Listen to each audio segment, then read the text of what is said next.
मुंशी प्रेमचंद की कहानी कौशल। पंडित बलराम से उनकी पत्नी माया काफी समय से एक हार की मांग कर रही थी। हर बार पंडित उनकी बातों को टाल देते थे। वो कभी अपनी पत्नी से यह नहीं कह पाते थे कि उनके पास हार खरीदने के लिए पैसे नहीं हैं। वो हमेशा कहते, घर में हार रखने से चोरी हो जाता है। ऊपर से हमेशा जौहरी हार के दाम को बढ़ाकर ही बोलता है। इन गहनों को खरीदने से किसी तरह का फायदा नहीं होता है।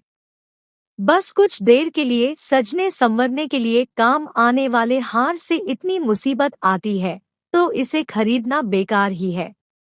पंडित की पत्नी काफी भोली थी। वो हमेशा अपने पति के इन बातों में आ जाती थी, लेकिन दूसरी महिलाओं के पास गहने देखकर उसके मन में होता था कि काश मेरे पास भी ऐसा जेवर होता। वैसे पंडित थोड़ी मेहनत करते तो अपनी पत्नी के लिए हार खरीद सकते थे, लेकिन उन्हें सिर्फ भोजन करना और आराम करना ही पसंद था।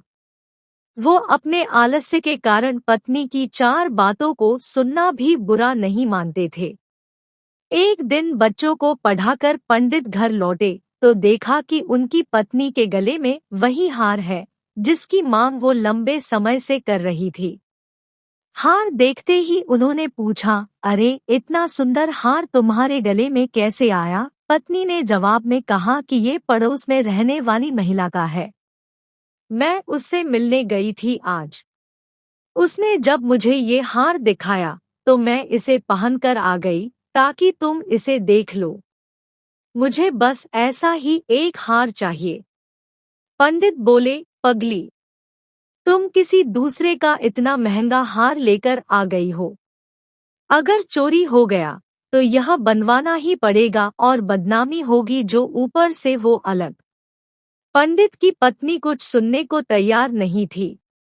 उसने बताया कि ये 20 तोले का हार है और मुझे भी बिल्कुल ऐसा ही जेवर चाहिए। पत्नी की जिद सुनकर पंडित को घबराहट होने लगी। तभी पत्नी बोल पड़ी, जब सारी महिलाएं ऐसे हार पहनती हैं, तो मैं आखिर क्यों नहीं पहन सकती? गुस्से में पंडित बोल पड़े, सब लोग कुएं में कूदेंगे तो क्या तुम भी कूद जाओगी? ऐसा नहीं होता है कि जो दूसरे करें उसे हम भी करें। फिर पंडित ने दिमाग लगाकर अपनी पत्नी को बताया कि देखो, इस हार की कीमत आने वाले समय में घट जाएगी। अगर आज इसे मैंने 1000 में लिया तो 1 साल बाद यह 600 रुपए का हो जाएगा और फिर 5 साल में इसकी कीमत सिर्फ 300 ही रहेगी। यह काफी बड़ा नुकसान है। इसे सहकर मैं हार नहीं खरीद सकता। तुम जल्दी से इस हार को वापस कर दो। इतना कहकर पंडित घर से बाहर की ओर चले गए। उसी रात माया ने एक चोर को अपने घर में देखा। वो चिल्लाने लगी। जब पंडित ने कहा कि क्या हुआ तो वो बोली, मैंने अभी एक परछाई को देखा है, वो घर के अंदर गया है। वो पक्का चोर है। पंडित ने जल्दी से अपनी छड़ी और लालटेन पत्नी से मांगी।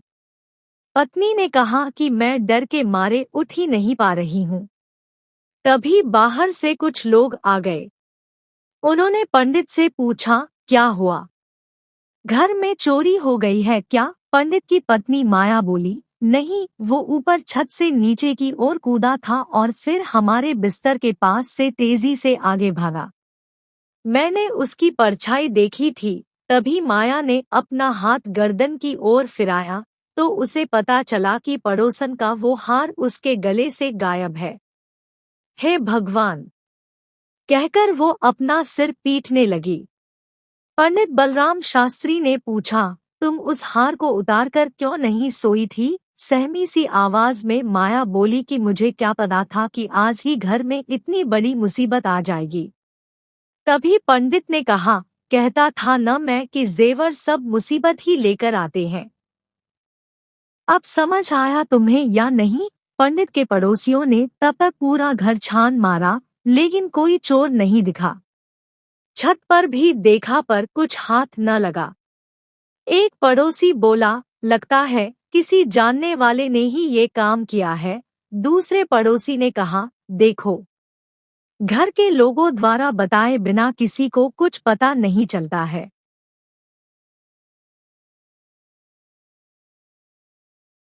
हार के अलावा और क्या चोरी हुआ है वो देखना चाहिए।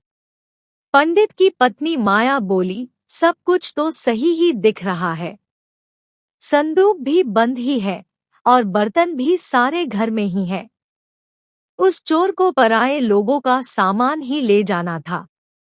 मेरा कुछ ले जाता। वो गहना ले गया जिसकी मैं मालकिन ही नहीं थी। अब हार का मजा आ गया न तुम्हें। कितना समझाया लेकिन तुम्हें कुछ समझ आए तब न बात बने। तंज मारते हुए पंडित ने कहा। माया बोली, पूरे 20 तोले का था। अब कह दूंगी उसे कि चोर ले गया, जो लेगी हार के बदले ले ले। पंडित ने झल्लाते हुए कहा कि तुम्हें बदले में हार ही न देना पड़ेगा। पत्नी ने पूछा कि इतना पैसा तो है नहीं, इसका इंतजाम कैसे होगा। पंडित बोले, कुछ न कुछ तो करना ही पड़ेगा, नहीं तो बदनामी होगी। तुमने उसका गहना रखकर बहुत बड़ी भूल कर दी है।